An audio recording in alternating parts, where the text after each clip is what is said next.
He's just a really smart, analytical thinker and relationship builder. And he has thought more about this topic than anybody else that I know in the space.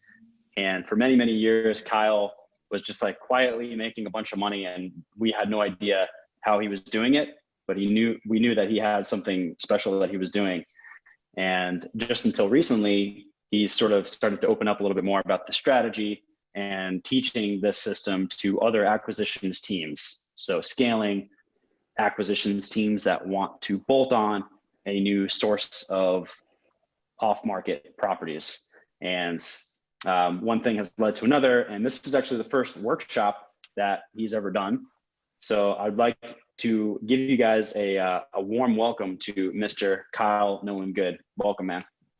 Awesome. Thanks, Dan. That's a really tough reputation to live up to. So I'll do my best today. Hey, everyone on the call. Thanks for joining in. Today, as Dan mentioned, we're going to talk about how to create an off-market lead funnel with real estate agents without having to spend any money on ads. So that's kind of the focus here. Before we get started, if anyone that's just joining in has any questions or anything that they have experienced, any limiting factors on actually working with agents, I would love to address those when we get towards the end. So I'm sure that this isn't your first time, trying to build, relationships with agents or get deals from agents. Most of the people that I talk to really usually have some experience trying to work with agents. Either it's good or it's bad, or maybe it's a small experience, one-time deals type of thing. So if you have any experiences, anything that's gotten in your way, I would love to help address those things at the end of the call. If you can, throw those in the chat box, Dan, if you can keep an eye on if anything's coming through, that'd be fantastic. Yeah. So one thing, make sure to cover MLS Access, because I know that's going to come up, and Daniel already asked that. Awesome. Yeah, so I'm not seeing the chat box, so if you can just make sure to just keep an eye on that stuff. When we do get to the MLS, I'm happy to talk about that as well. So thanks for cueing me in on that. And so just mentioning about investors or wholesalers' previous experience trying to build relationships with agents and getting deals from them. And if it hasn't worked, it really is important to realize that it's not your fault. There's a lot of different ways of going about it. Might be confusing. There's a lot of different approaches that you can take to do it the right way. And there's also ways that are the wrong way that, agents can feel that it's not the best thing. So it's okay. That doesn't mean that you can't be successful with it. So, I just wanted to share with you that you can do this. You just really need the right person and the right system in place to make that happen. There's a lot of, people to make you want to feel like you can't do it.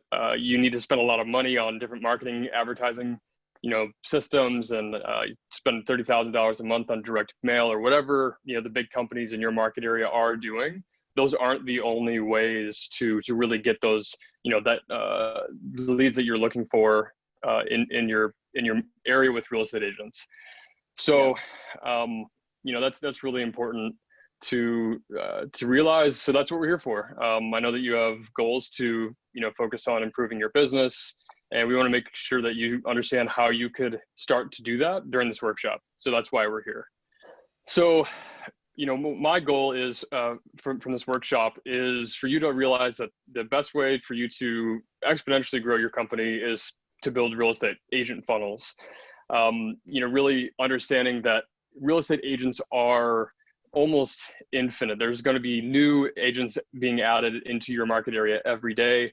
And if you build the right funnel to have those agents coming to you, that will really enable you to grow your business by word of mouth, by, compounding interest on your relationships. And the best way to do that is through these systems that I've developed over the last 6 years, really split tested every single element of understanding how to build relationships with these agents at scale. So that it doesn't, take a bunch of your time and a ton of money. So that's really my goal for explaining this here on this workshop today. Dan, I know you weren't ready for this, but I wanted to share your experience because Dan was one of the first people that really, was trying to pry this information out of me, because he was like, how the hell are you, making so much money and you barely work, right? I was going to yoga every day and I would just hang out on the beach. So this is when you were in Bali and you made like 75 grand. I was like, all right, you got to tell me what you're doing. Yeah. So Dan's right. I was very hesitant to share this information with anyone else, because I really didn't want to, dilute my competition, right? And Dan really was starting to do deals in Maryland, so in a completely different area.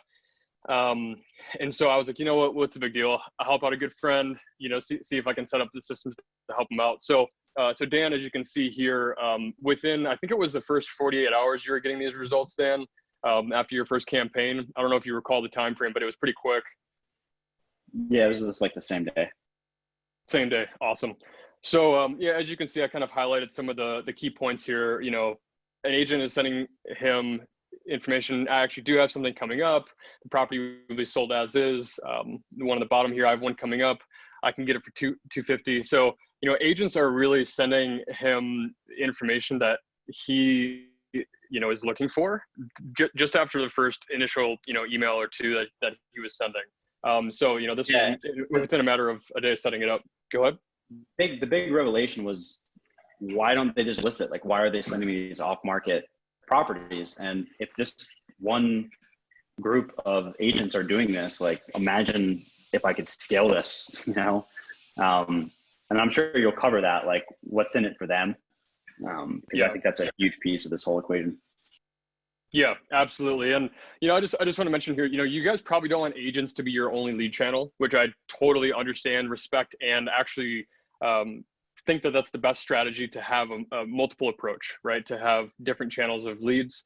And, normally you put a whole bunch of money into an ad campaign and you hope that sellers, click on your ad or respond to your direct mail campaign. And I think that the reason why that can be hard to scale, and why that shouldn't be your only strategy, is really understanding that you have no control over what they're clicking or what they're seeing next, or what other campaigns are being sent to them. These same sellers are being targeted by other investment companies and other real estate agents. So, really understanding that it's just a big hodgepodge of ads, and other people are targeting the same people. So relationship funnels make deal finding scalable. And like what Dan has experienced here, he got this within the first day or two, whatever it was. And, this is like the beginning of what's possible of, you think about like a snowball effect, what you can really develop over time. Because you're really leading the agent versus the seller down a path where they see you as their best buyer to work with. And they already have a distressed seller, that they're working on, or if not, they're working on getting their next one. So you're really just hitching a ride onto this deal source that they're really already tapped into. And agents can send you deals over and over and over again, which I think is a really important distinction between a lot of the other marketing campaigns that you guys might be doing right now, where you're trying to convert on that one deal and understanding that you have an acquisition cost per deal. But when you're building a relationship and you find one good agent that sells you a deal, that relationship could bear fruit for years to come, and could be dozens of deals from that one relationship. So the ROI is really hard to calculate, but as you can imagine, it definitely pays itself off over time, and it's really worthwhile. So I want to just make that quick point there. Basically, these results are typical. I don't know if you guys have seen, on different disclaimers different commercials or whatever you see on TV, they say like, these are not atypical results. I actually believe that these results are typical. In my experience in working with other clients, with working with Dan, with people that, I've shared this with, real estate agents want to work with a legit buyer. They want to see you as who they want to work with. And when they have deals, guess what? They're sharing these deals with whoever they think is the best person to do business with before anyone else, right? So we need to become that person. We need you to be the person that they see as who they want to send these deals to. So, just some examples. I have a property that's not on the market yet for sale. And of course I'm blurring out their names because, for their own privacy, I want to make sure that, they're staying confidential.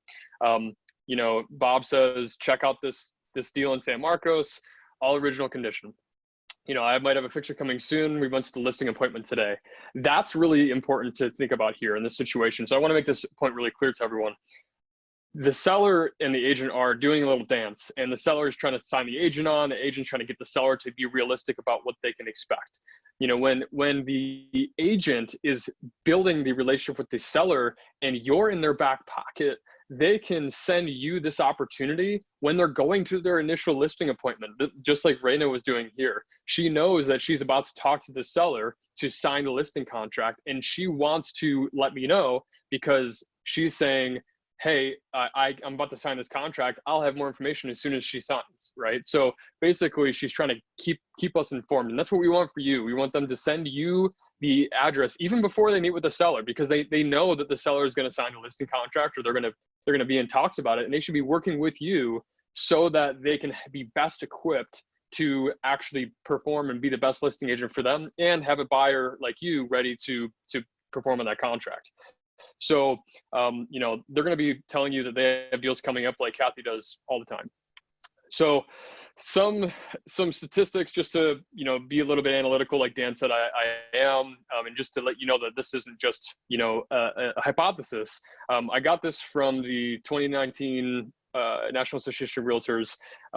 And a friend actually shared this with me recently, which I was happy to see that there's statistics around this. So 89% of sellers were assisted by a real estate agent when they sold their home. So this is really important. This is one of the biggest things to realize, is that all of these different strategies that you might be approaching, trying to actually attack sellers and get them at their home, whether it's online or whether it's sending mail to them, there is a still pretty archaic legacy of working with real estate agents in this industry for a variety of reasons. But one of the reasons why sellers would want to work with a real estate agent is because of the legality perspective of it. There's only something like 11% of homes that are for sale by owner. I guess if we did the math, that'd be right. And really, not everyone knows how to do it. They don't want to have to take their own time to do it. They have all their busy lives. There's other reasons why they're going to do it. But really, when it comes down to it, most of the homes are still being transacted through real estate agents. So it's really important to think about, if you're not tapping into that type of deal flow right now, you're missing out on potentially almost 90% of all of the homes that are being sold. Now, of course, not all the 90% of the homes are going to be distressed, properties that need to be updated, that need to be, sold to an investor. Understandable, but the majority of the ones that are going to be transacted through a real estate agent. And then the second point in here is the sellers who would use the same agent again are 48%. So if a seller is going to be using that agent over and over again, and you're getting deals from those agents, you're getting multiple deals from multiple sellers and multiple deals from those sellers down the road. So, obviously that can take some time, but the point is that if you're going to be in business for years, let's build a strategy around, having a longevity model that makes sense for the sellers and the agents to be sending you deals no matter where they are. So one of the other people that I wanted to reference, and just so you realize that this doesn't just work for me, it doesn't just work for Dan, is one of my investment clients that I worked with in San Diego. So this guy, his name is Brian Daly. He's a fantastic investor. And one of the things that I wanted to do was focus on working with the best buyers that actually know what they're doing, right? So let's make sure that we're validating whether this approach works or not with someone who can actually perform when there is a deal. And Brian was that person.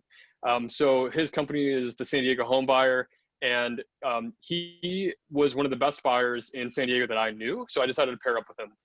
San Diego is a hyper competitive market. So if you guys are in LA, you might have a similar experience. There's other cities in the country that are as equally competitive, but there are, I would hazard a guess to say there are hundreds of investment companies, and they're all out to the same, with the same goal to buy as many deals as you can and be ruthless about it. So, when a house is listed on the first day, there are dozens of all cash offers, on that deal. And I'm sure a lot of them are wholesalers, but the point is that it's super competitive. So you got to really know what you're doing.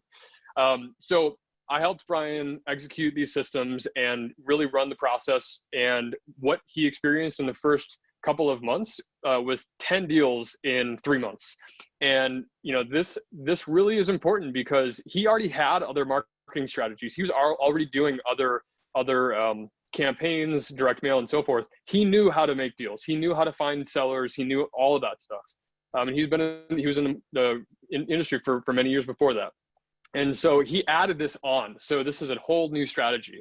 And one of the things that I wanted to highlight about Brian is that his team had excellent communication. So when an agent sends you a deal, you're wanting to make sure that you have the right follow-up. You want to be hitting them back up immediately. You want to be letting them know that you're interested, you're ready to go, and you're going to get out to the property whenever they make it available, right? So all of these things are really important. He performed on his contract. So when an agent actually teed up the deal for him and he was able to get the deal done at a certain price, he closed, he put his money into escrow, and he bought the house, and he turned it over, and everyone was happy. So all of these things are important elements for you as an investment company to think about. When you get opportunities from these real estate agents, you want to perform on them. You want to make sure that you're doing what you say you're going to do, and you're not just tying deals up in escrow and then figuring out that you need to back out later.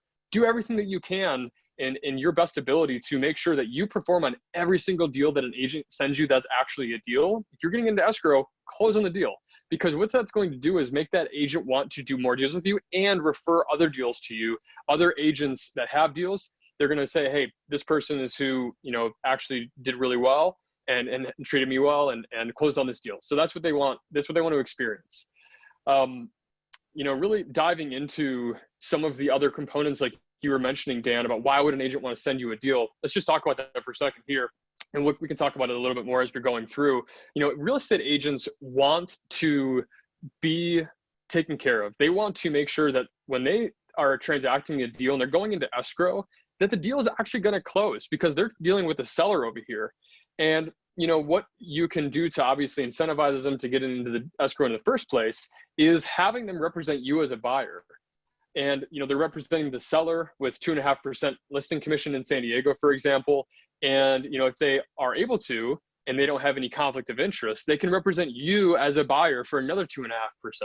So that's a good amount of money if we're talking about, let's say, an average price point of $500,000 or even $250,000, right? This is still really good money for these real estate agents to take your company as a buyer and to help the seller out. So, that's 5% right there. You can even incentivize them even more on the back end of the deal by having them relist the property for you. Now, you can obviously get creative with that. I've seen anywhere from 1 to a full 2.5% commission, depending on how much the agent actually is involved in helping the process. Usually, like flips like Brian's, the houses basically sell themselves. They're just immaculate, and sellers just want to make offers on it. So it makes it really easy on the agent. That's a huge value add to the agent.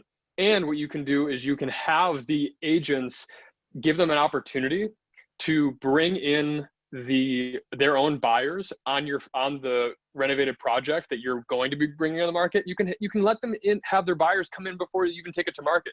So now they have all this exclusive opportunity of working with you, working on your projects, and getting even more commission on the back end. So now if we talk about the maximum total here, it could be over 10% of commissions, and that's a good chunk of capital to incentivize someone to work with you. So that's something that's coming up here. If anyone has any other potential concerns or working with agents, like why aside the commission, like why would they want to work with me? Go ahead and put them in the chat box, and then Dan can bring it up at the end of the session here. And I want to make sure we have time for everything. So I just want to run through some of the questions that you guys might have. So, I kind of have a couple of things that I wrote down just because I talked to a lot of people about whether or not this makes sense and that it can work for them, because everyone's in a different scenario. Some people have just getting started. Some people have been doing deals for a while. So, I'm sure you're asking yourself, like, do you think that this would work for me? And I want to go through some of those things that could be in the way of seeing that this actually could make sense, right? So one of the things that I had to say, in my mind was like, I was thinking I need a lot of money to generate leads, right? And so as we kind of talked about it, you don't need to spend tens of thousands of dollars a month to generate deals. You just don't. Not saying that if you're spending money on different campaigns that you shouldn't keep doing them. If they're working, then keep doing them for sure. That's, don't stop something that's not broken, right? But if you're spending money and you're really crossing your fingers and hoping that it's going to work, you really are missing out on a huge opportunity, because you can do this. You can build relationships at scale. You also might be thinking, I need a huge company with people to call agents for me. Like, I came from a big company that had a whole team of acquisitions people that was calling all day long, and that's who I was competing with. But after I started to implement these systems and I was doing an email primary approach, and I was covering all the bases, and I was only talking to agents when I knew that they had a deal to be had, when there was a off-market deal that I know I should be calling it because it's the hottest opportunity. I 80/20'd everything, and I was actually getting deals before the company that I used to work for was getting, and I knew that I was getting them before everyone else. And so, I was competing with the giants. I was competing with these companies that had $1 million a year ad spend, right? So that's really, important to think about. You also might be thinking, I need a dedicated marketing department, an entire team focused on this. I was doing this exact strategy while I was in college, in class, using a laptop, and doing it while my teacher was lecturing. You don't need an entire team to help you with this. Now, I do recommend having some support, just because you, as a business owner, an investor, wholesaler, or agent, you should be working on the highest leverage tasks for sure.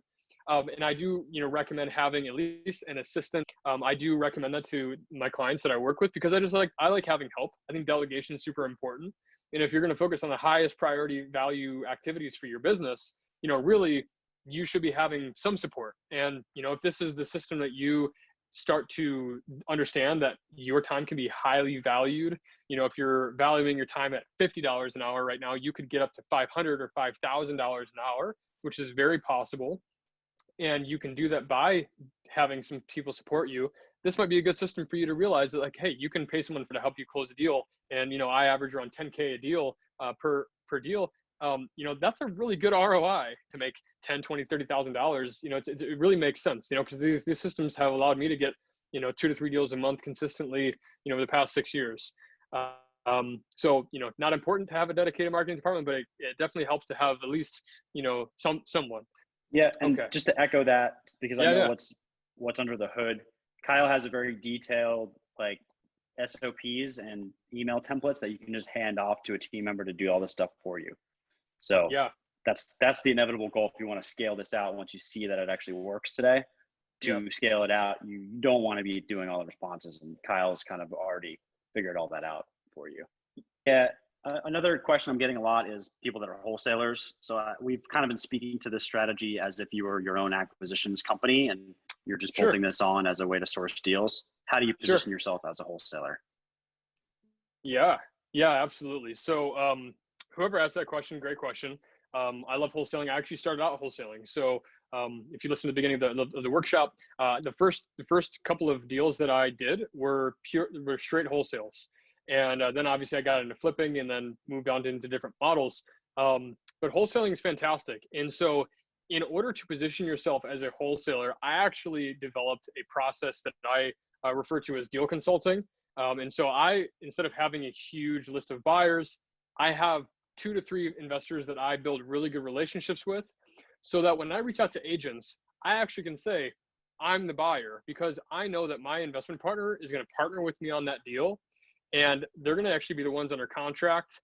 But when I reach out to these agents, I say, I'm the buyer. So the exact same thing that we just went through, you are the buyer. You're the person that they want to be sending deals to. You want to become the person that they see as they can get their goals met. And they want to be doing deals through you, right? So they want to see you as the buyer. Now, whether or not your name or your company name is on the contract, I think that's beside the point. And if you know what you're doing in wholesaling, and if you want to actually wholesale a deal, it doesn't matter if you say you're the buyer and you tell the agent once you get it under contract that you're assigning the contract to a different entity. That doesn't matter. You're still the buyer. You're still transacting the deal, and you're still the one that's actually making it go through. And you want them to see you as the buyer, because if you tell them that someone else is the buyer, they're going to wonder why you're involved at all. And they're going to wonder why they're not doing deals with the investor that you're assigning the deal to. So you want to be seen as the buyer, whether you're wholesaling the deal or you're partnering with another investor, or you're an agent. Agent, you would want to say, I'm an agent and I have buyers, but that's the whole point. You want to be seen as the buyer. Does that make sense? Yep. simple. You just position yourself as the buyer, or like your partner is the buyer, as long as they know that you're the one that they need to contact. And Yeah. the fact that you actually help them close the deal will help as well, because that's how you build trust, and that's how things start to snowball. Yeah, I found that most people that are wholesaling and people that I've trained get too caught up in the weeds about, initially positioning themselves and like even disclosing that they're wholesaling deals. You really don't want to overcomplicate it for yourself. Really what the whole point is for you to be seen as the person that these agents wants to do deals with. Now, I'm not saying to not tell them or to not, say that you're wholesaling deals or anything like that, but the point is for you to be seen as who they want to send deals to, and that you get deals done, right? So, don't make that conversation too big in your mind in terms of like positioning. I would probably just say, we're interested in buying, right? You don't even need to say like, I'm an investment company or I'm a wholesaler or anything like that.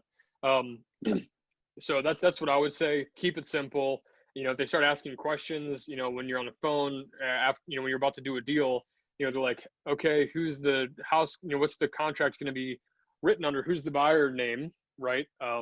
Then you can explain if you want, and how it all works out. But that should be only when you're actually doing a deal, right? So don't let it get in the way of you actually transacting. Does that make sense?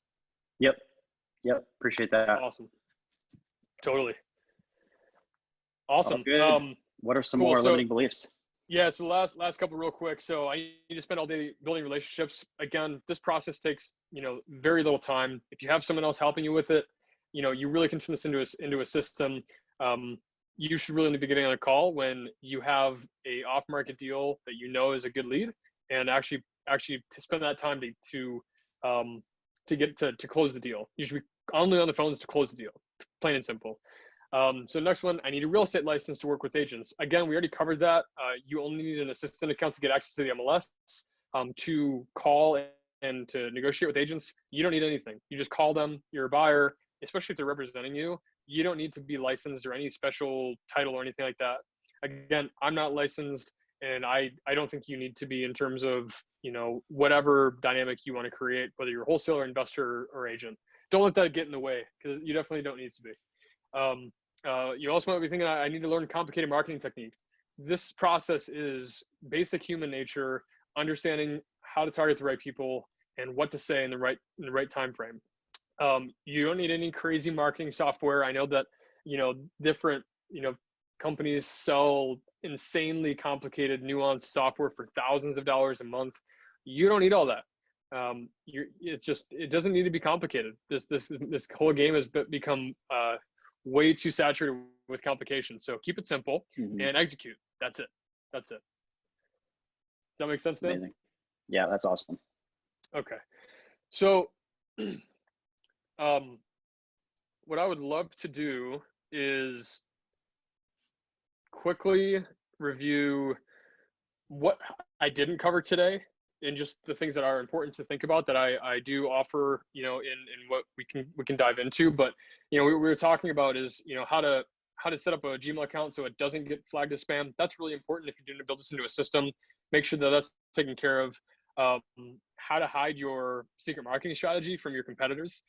That's really key to make sure that this system that you have doesn't get leaked to anyone else that that's doing deals in your market area. Again, like I mentioned, having a complete system that blankets every agent that you could possibly want to do deals with in your market. How to find the best deals even on the market. I think that's a really important part. We didn't talk about that at all today, but that's obviously, those are basically low-hanging fruit that I think a lot of people could benefit from. How to influence agents to even cancel escrows with a competing firm. It's a little secret that I learned, understanding how the big companies or even wholesalers, try to do deals and really aren't doing the agent any service. So I can show you how to really get into a deal and actually basically take over deals from other companies. Wow. Not very fair, but I think it's fun. It's a dog-eat-dog world. Yeah, man, you got to do what you got to do. And if you can perform and someone else can't, let's get the deal done.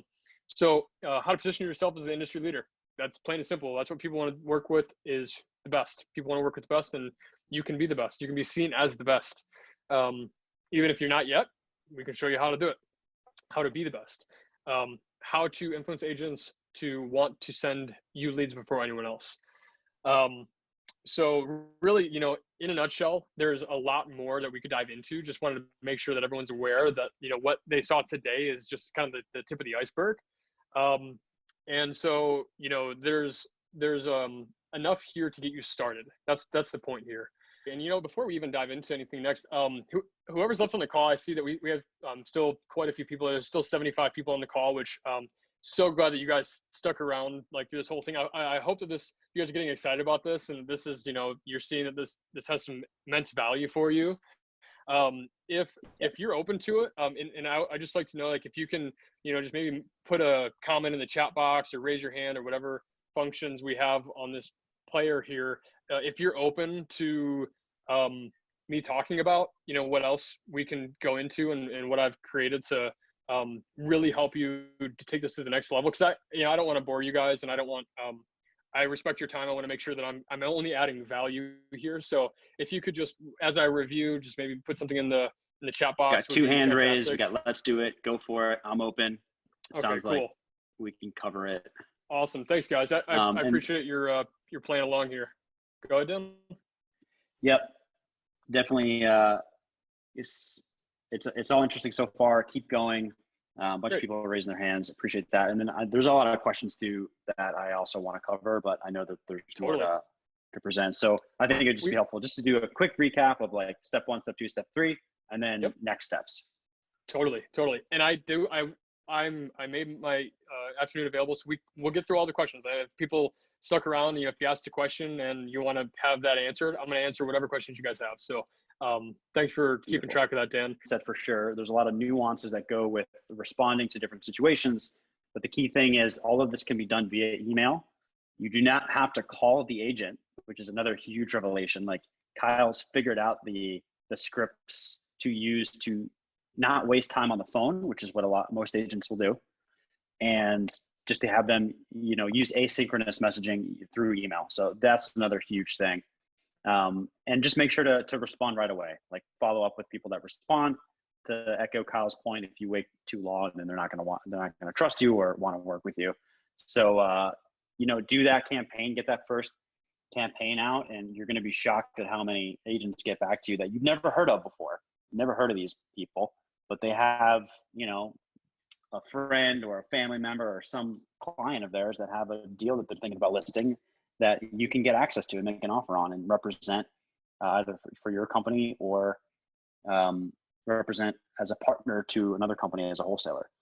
And it's really, really powerful. I did it myself, and I was shocked at how many off-market opportunities that are just kind of sitting in the breeze out there, and you have to take action to get a hold of them. Otherwise, someone else will. Absolutely, man. Yeah, guys, this isn't rocket science. This works, but you have to do it. You have to execute it. You got to put it into work. But there are so many deals being transacted right now that you don't know about because agents are sending their deals to the investors that have presented themselves the opportunity. And all you need to do is get in front of them, say the right thing, and do what you do anyways, is close deals, and they'll see the benefits of working with you long term and want to do deals with you over and over again. That's really the bread and butter. And big secret that I really didn't mention until now in this whole program is I actually haven't spent a dollar on marketing the entire time I've been in business, in terms of ad spend and things like that. Now I'm for sure I could have missed opportunities and things like that, but I just loved the ROI and the margin on this type of lead funnel. And I've just been focusing on building relationships with real estate agents. And, you can get your lists to being like, I have around 7,000 agents right now on my list that I've been keeping up with over the past few years. And so as you can imagine, this can become like a snowball effect where you start to build relationships and they beget more relationships. And I can confidently and frequently bet on a couple of deals every month coming from just nurturing my list of agents and relationships that I have. So, you can do the exact same thing, but you got to start. You got to be deliberate about it. You got to move forward, and it takes time. Like relationships takes time. But again, not a lot of time, because if an agent has a deal and you email them today, they see you as the person who's in front of them today. You could have a deal. You could have an opportunity like Dan did within, the same day. He got responses right away, and he hadn't talked to these people before. So, what matters is just doing it and saying the right thing at the right time. So diving into it, and we saw a bunch of hands raised. So it sounds like some of you guys, really could be interested in moving forward with this, and to building a process around it. Yeah, it's such a simple strategy that makes so much sense. And I think the reason why people haven't done this is because they haven't taken the time to systemize it like you have, and templatize it and split test it for 6 years to get it to a point that it just delivers results. And Kyle has done that, and I really had to twist his arm, trust me guys, on getting him to create like a more accessible version of the product. And that's why we can only keep it up for a limited period of time. I'm seeing some great comments coming in here from folks who have already gone through his training. Chris Martin says, Kyle's course is extremely comprehensive and step-by-step. He not only gives you the nuts and bolts of the system, but the reasoning behind why he does the things he does. You really understand how the system works and how to position yourself in front of these agents. If anyone's on the fence and wants to connect, I'd be happy to talk with you, unless you're in my market. So that was Chris Martin. You can send him a message on the chat. Thanks, appreciate Chris. that, Chris. Yeah, that's awesome, Also, man. Thanks for the feedback. Also, Matt Vbrock says, folks, this stuff works. I've been doing this at a small scale up to this point, and I've got a few agents sending me leads, and I've done it myself personally, and I can vouch that, you can see the fact that it works. Like, you send an email to an agent that wants to make money, they're going to respond to you, especially if you get the positioning right, which Kyle goes really deep into in the course. Happy to stick around for a couple minutes here. Dan, if you have questions that, maybe I didn't cover, if anyone has anything that they want to chat about, have a couple minutes here if you want to go over anything. Yeah, there's a bunch of questions from the Q&A. I just want to make sure that we get these answered. Sure. Michael Heater asked, making sure the realtor has the and/or assign clause in the contract. And I know you kind of touched on this, but how do you kind of circumvent all that? Yeah, for sure. So Michael. So that's a great point. And so you want to make sure that if you have a contract and if you're wholesaling a deal or if you're transferring entities to another one of your companies, you want to make sure that the contract has terminology in the other terms or in the buyer name. One of the things that I've done is I've actually put the terms in the other terms section of the contract in the San Diego real estate purchase agreement. If it's in the buyer title, it looks a little fishy.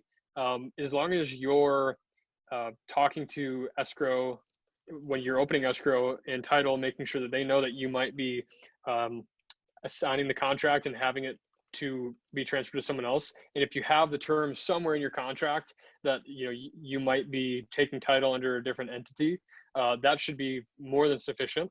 And as long as you're forthright and upcoming with the communication, everything should be fine. Does that make sense? Yep. Beautiful. What other questions do we have, Dan? We also have, how do you manage expectations with the agents if you're not looking to buy all the good deals they send you? My business is still in the initial stages and looking to do fewer deals before scaling up. Is there a sweet spot in the amount of agents you reach out to based on how many deals you can handle? Sure. Yeah, that's a great question. First of all, that's a really good problem to have. So if you have too many deals to handle, I want you to have that problem. Please let me know. If you have that problem, pick the best deals, and then then you can just tell them, I'm at my buying capacity right now. Tell them that you could either refer them to someone else, I guess. I would also recommend, if you can wholesale a deal, that's obviously a potential for you to generate more revenue for your own business. It's very hard to be at capacity when you're wholesaling deals. And if you are, you're doing a ton of deals. So I would recommend you try to have that problem. To answer your question directly, the less amount of agents that you're contacting, the less amount of deals that you're going to have. So if you're finding yourself overwhelmed and you're having too many conversations and you can't keep up, I would recommend just not having more conversations, like creating new ones. So just try to buffer your time appropriately. But really, if you get to that point, you're doing something right. So I would recommend that if you do the system here and you're rocking it, it's going to happen. But that's a good problem to have, getting more deals than you can handle. So that's all I would say about that. Cool. That makes sense. Yep. Cool. Fred asked, how many times do you have selling agent 1 and 2? Do you contact both or only one of the 2 agents? I'm assuming that he's talking about the listings. Second agent, yeah. So I would always recommend calling the primary contact, the primary agent on the deal. Second agent is usually just, there's a ton of different dynamics, but the primary agent is usually the one that you would want to do deals with. It's like calling the CEO of a company versus getting, someone that works for the CEO, along those lines. Now, again, I know there's a lot of different dynamics with agents, so it's not a blanket statement, but you want to get the decision maker and the person that all the deals flow through, and you want to target the person that has the highest probability of making you their go-to buyer, and that would be the primary listing agent on that. So I hope that makes sense there. If that answer your question, let us know. Yep, he says thank you. Awesome, thanks, Fred. Awesome. Cool. Any other questions, guys? Before we get back, David also asked, can this be done in virtual markets? Oh yeah, I only do this virtually. I'm not in California right now. I'm actually visiting family, and I never want to have to be in person for anything. So I haven't met an agent. I haven't been to a property, and I haven't seen.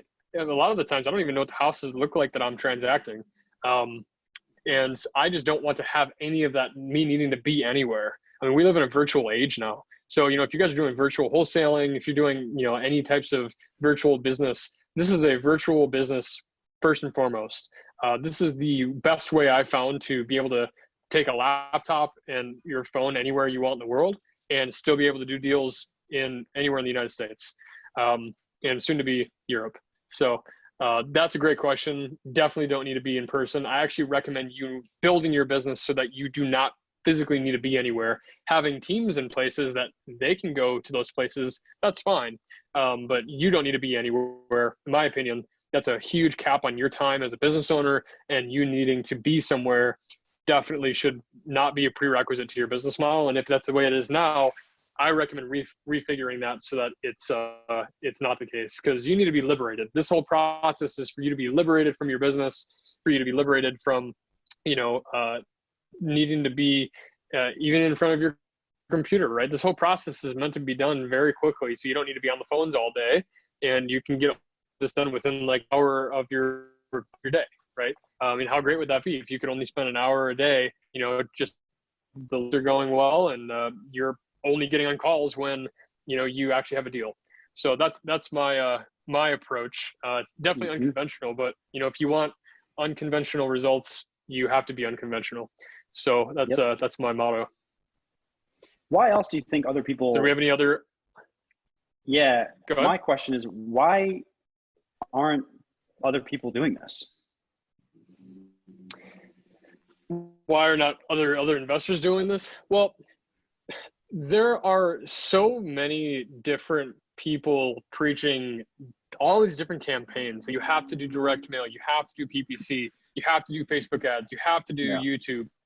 You have to, like, all of these different paid strategies are just becoming the new norm. It's like, this is the only way you can be seen online. And it's just fundamentally not true.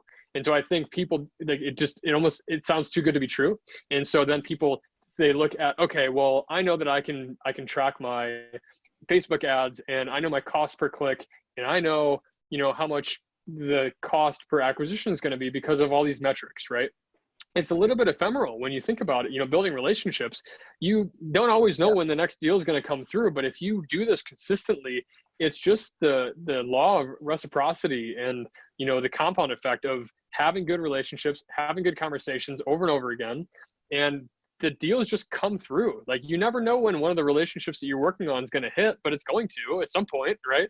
It might be, 6 months from now, but if you build enough of these relationships, it becomes less random luck, and it becomes more predictable luck.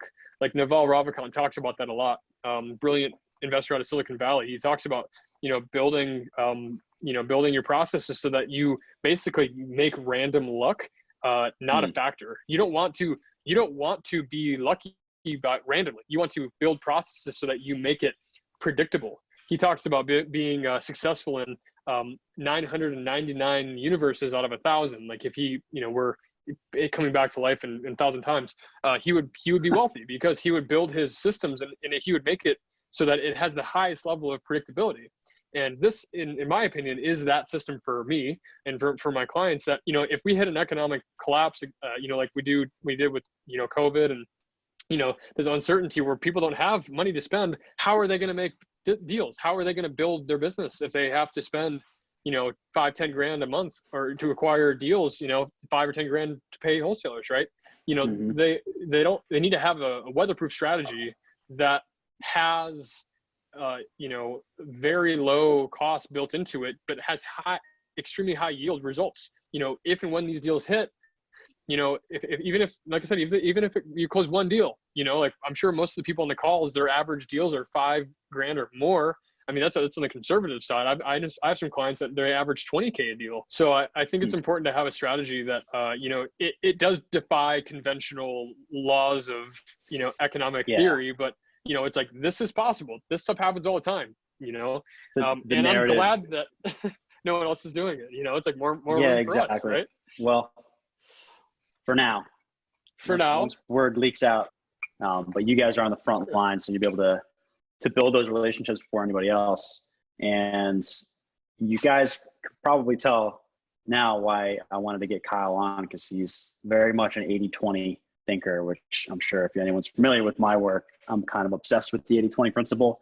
This strategy, I believe to be one of those 80-20 marketing strategies. And the narrative right now is to spend money on PPC and Facebook ads and direct mail and all of that. And that does have a place in your marketing mix. However, you cannot beat the ROI of an email-based system that is sourcing untapped properties that nobody else has access to. You can't ignore it. And that's why I think this is like an 80-20 strategy. And Kyle, can you kind of paint the picture of what it looks like when you have this systemized, when you have a team member in place, and when you're actively engaging with 7,000, 10,000 agents at a time? What does that look like? Like, do you just get like undervalued properties sent to your CRM every day? Like, kind of. Yeah, man. So like tying that into what you were saying, why isn't everyone doing this? It is because it took me 6 years to figure this out. So, if these guys are joining into the program, you're saving 6 years of trying to figure it out for yourself. And, many mishaps and, failed escrows that I had to learn how to, position myself and figure out how to not have those deals fall through. Really what it comes down to, Dan, is it does take a little bit of setup. Like, nothing in this world comes free. Now, when you're building this out and you're getting a person involved, if you want to have someone help you set it up on your team, and you are keeping up with, hundreds and then thousands of agents, what you're looking at is a deal flow into an inbox that's basically, when you get off market deals, they're coming to you. They're coming to you from agents, and you're going to get them before anyone else. They're going to send you prices, they're going to send you addresses, and you're going to build this relationship with them that they're sending you these deals. And then they're going to take them to market if you can't close the deal. But, when it comes down to it, having someone dedicated to responding to these agents is very helpful. And to make sure that if you're the business owner, you're keeping track of, how many conversations you're having, how many leads that are coming in that, your team's qualifying, and, making sure that the deals are making sense. Are you discarding them before they, get to you, or before you actually get on the phone with them? You want to make sure that you have a process around this, which I'm sure most of the investors on this call and agents have on this call do have. But it's basically its own lead channel. And so that's what you want. You want to have a system that you have like we were saying a minute ago, so many deals that you want to build a team around this. You want to build, you want to have people that are responsible for keeping those relationships going, to keeping those, the dynamic really dialed in, so that you are continually being seen as the investor that they want to send their off-market deals to. And so you're going to get, starting to get dozens of opportunities sent to you.